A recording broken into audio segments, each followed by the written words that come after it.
Picture the clinical environment for a moment. It's clean, technical, structured. It feels totally under control. And the assumption, right, is that every single decision made here is the result of pure, objective, scientific reason. It's a comforting thought, but as we're about to see, it's also a fragile one. So let's just ask the question head-on. You walk into the clinic, and you fully intend to make perfectly rational, evidence-based decisions. Of course you do. But in the real world of healthcare, with all its pressures and complexities, is that even truly possible?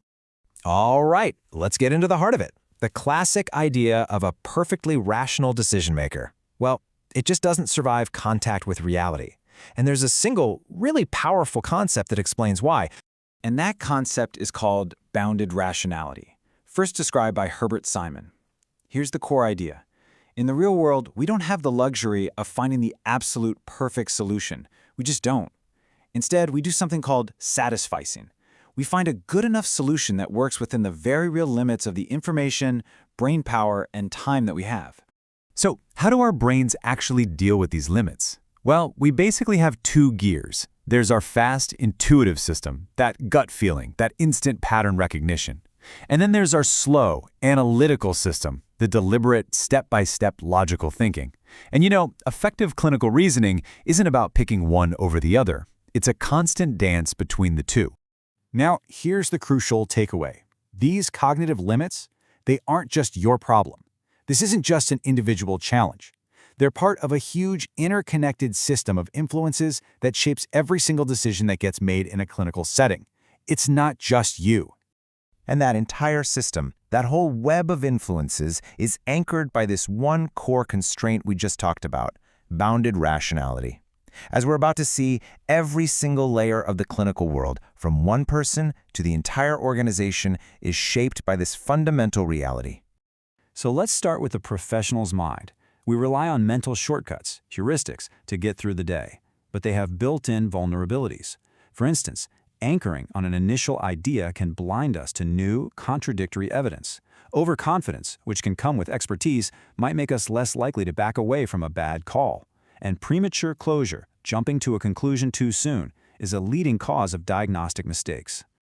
Okay, now let's flip the script and look at the patient. Their mind is working under the exact same constraints. They experience loss aversion, meaning the fear of a bad outcome feels way more powerful than the hope for an equally good one.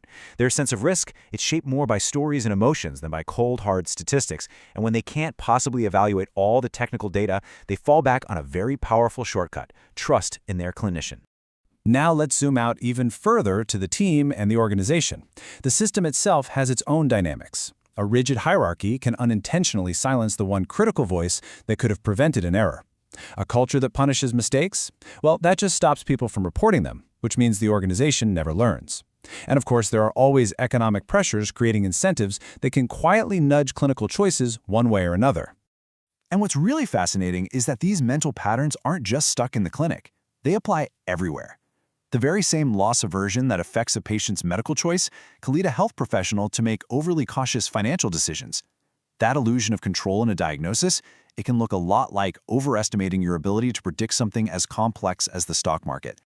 This even impacts life's biggest trade-offs, like the classic work-life balance. It's really an allocation problem, and it gets distorted by something called hyperbolic discounting. We have this tendency to systematically overvalue some potential future reward, like money, while undervaluing the very real, present loss of time with family. And that's a resource that, unlike money, you can't save up. It's non-storable. Once it's gone, it's gone. Okay, now let's add one more critical layer on top of all of this: stress. What happens to our decision-making when we are under serious duress? Well, stress basically reorganizes how our brain works. After a long day of making one choice after another, decision fatigue kicks in, and the quality of our judgment just tanks. And chronic stress, leading to burnout, is directly linked to impaired executive function and, yes, a higher rate of medical errors, because our thinking becomes more rigid, more automatic. So, if this is the reality of how we all make decisions, what's the right response? The answer is not to just grit your teeth and try harder. The answer is to design a more resilient system. A truly robust decision-making system is built on a few deliberate principles. It means using things like cognitive debiasing protocols, think checklists. It means creating a structural separation between our immediate hot-headed emotional reactions and our long-term strategic choices. It means stepping back to periodically review our life's big-picture priorities. And it means building professional optionality to protect against burnout. And let's be crystal clear about this. This is strategic design. This is not self-help advice.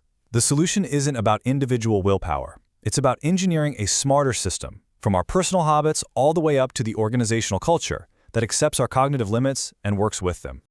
Which brings us right back to that fundamental truth. You do not decide as rationally as you imagine. You, me, all of us. We decide within limits. And here is the final, most important point. The difference between a system that breaks and one that bends, the difference between fragility and resilience, comes down to one simple question. Are those human limits being ignored, or are they being designed around? This analysis was based on the paper Bounded Rationality in Clinical Practice, a systemic architecture of decision-making in healthcare. Thanks so much for your time.